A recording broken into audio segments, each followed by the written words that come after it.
प्रिय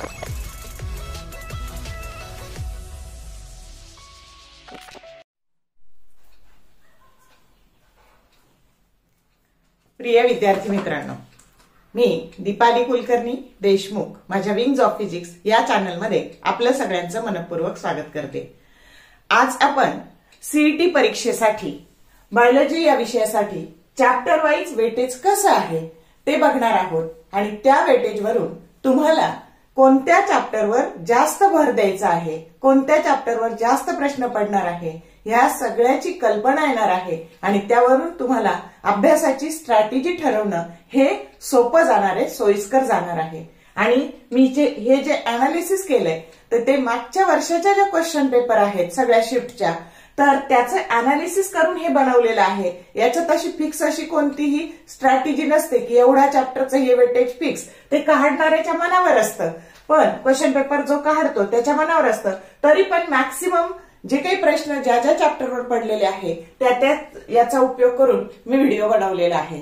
तर बघा, तुम्हाला सगळ्यात महत्वाची गोष्ट की बायोलॉजी हा विषय 100 मार्कासाठी द्यायचा आहे आणि त्याच्यासाठी 100 प्रश्न सोडवायचे आहे। म्हणजे जसं मॅथ्स मध्ये 100 मार्काला 50 प्रश्न होते, म्हणजे एक प्रश्न हा 2 मार्काला होता, इथे मात्र एक प्रश्न हा 1च मार्कासाठी असणार आहे। आणि नेहमीप्रमाणे 11वीचं जे सिलेबस आहे त्याच्यावर 20% मार्क्स असणार आहेत आणि 12वीच्या सिलेबसवर 80% मार्क्स असणार आहे। म्हणजे 11वीच्या सिलेबस मधून 20 प्रश्न येणार आहे, ज्याच्यासाठी 20 मार्क असणार आहे, पण त्याच्यासाठी 4च चॅप्टर असणार आहेत। आणि मग 11वीचे जे कोणते चॅप्टर आहेत तर एक्सक्रीशन अँड ऑस्मोरेग्युलेशन हा जो चॅप्टर आहे त्याच्यावर जनरली 7 प्रश्न पडतात, म्हणजे 7 मार्कासाठी तो चॅप्टर आहे। ह्युमन न्यूट्रिशन 5 प्रश्न त्याच्यावर पडतात। बायोमॉलिक्युल्स या चॅप्टरवर 4 प्रश्न पडतात आणि रेस्पिरेशन अँड एनर्जी ट्रान्सफर या चॅप्टरवर पण 4 प्रश्न पडतात आणि एखादा दुसरा प्रश्न पुढे मागे होऊ शकतो। तर त्याच्यामुळं ह्या 4 चॅप्टरवर तुम्हाला 20 मार्काचं वेटेज आहे। मी तर असा सल्ला देईन की फक्त 4च चॅप्टर करायचे, त्यामुळे याला ऑप्शनला टाकू नका, हे पण करा जेणेकरून तुमचा जो सीईटीचा स्कोर आहे तो मॅक्सिमम जे काही स्कोर आहे तो गेम चेंजर सब्जेक्ट, ज्याला पीसीबी ग्रुपची सीईटी द्यायची आहे त्याच्यासाठी बायोलॉजी हा सब्जेक्ट हा काय तर तो गेम चेंजर आहे। म्हणून तुम्ही हे 20 मार्क ऑप्शनला टाकू नका। आलं का लक्षात? तर ह्या 20 मार्काचा पण अभ्यास करा आणि मग जे 12वीसाठी 15 चॅप्टर आपल्याला अभ्यासायचे आहेत आणि त्याच्यावर वेटेज कसं असतं तर किंवा मागच्या वर्षी कसे प्रश्न पडले होते ते मी तुम्हाला सांगणार आहे। तर पहिला चॅप्टर आहे रेस्पिरेशन अँड सर्क्युलेशन, 8 प्रश्न त्याच्यावर पडलेले आहेत। सगळ्या शिफ्टला जनरली 8च पडलेले। त्यानंतर येतो कंट्रोल अँड कोऑर्डिनेशन, तर त्याच्यावर बघा काही शिफ्टला 7 पडलेत, काहीला 8 पडलेत, काहीला 9 पडलेत आणि काही शिफ्टला तर 10 सुद्धा पडलेले आहेत। म्हणजे कंट्रोल अँड कोऑर्डिनेशन चॅप्टर अजिबातही ड्रॉप करायचा नाही। त्यानंतर इनहेरिटन्स अँड व्हेरिएशन हा जो चॅप्टर आहे त्याच्यावर 8 प्रश्न पडलेले आहेत। मॉलिक्युलर बेसिस ऑफ इनहेरिटन्स हा 7 प्रश्न त्याच्यावर पडलेले आहेत। त्यानंतर reproduction in lower and higher plants 6 प्रश्न त्याच्यावर पडलेले आहेत आणि reproduction in lower and higher animals यावर सुद्धा 6 प्रश्न पडलेले आहेत। मग बायोटेक्नॉलॉजी याच्यावर पण 6 प्रश्न आहेत। त्यानंतर प्लांट वॉटर रिलेशन त्याच्यावर 5 प्रश्न आहेत। Plant growth and mineral nutrition त्याच्यावर पण 5 प्रश्न आहेत। इकोसिस्टीम अँड एनर्जी फ्लो त्याच्यावर 5 प्रश्न आहेत। Origin and evolution of life त्याच्यावर 4 प्रश्न आहेत।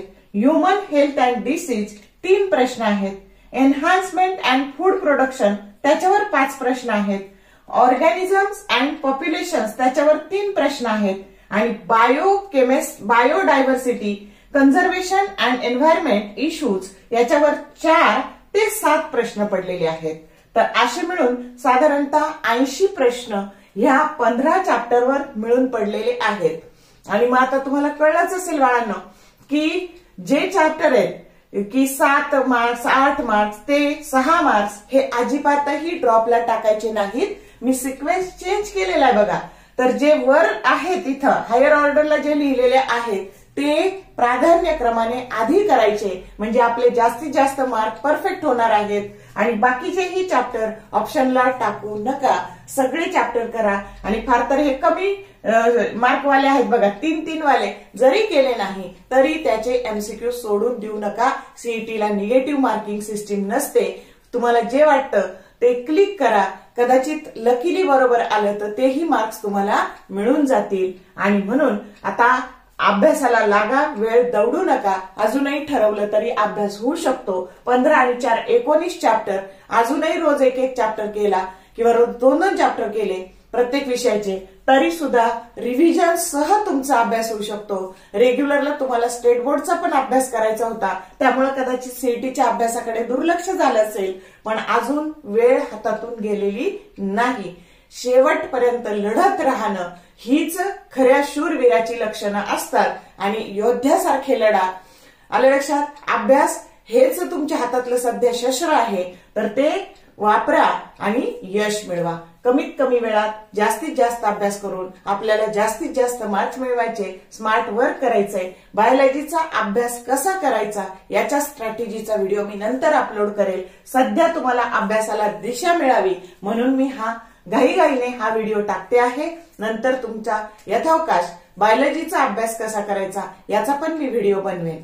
तर जर तुम्हाला व्हिडिओ आवडला असेल तर लाईक करा, तुमच्या मित्रमैत्रिणींसोबत शेअर करा, चॅनलला सबस्क्राईब करायला विसरू नका, जेणेकरून येणाऱ्या नवनवीन व्हिडिओचे नोटिफिकेशन्स तुम्हाला मिळत जातील. Okay, all the best for your study and thank you for watching this whole video.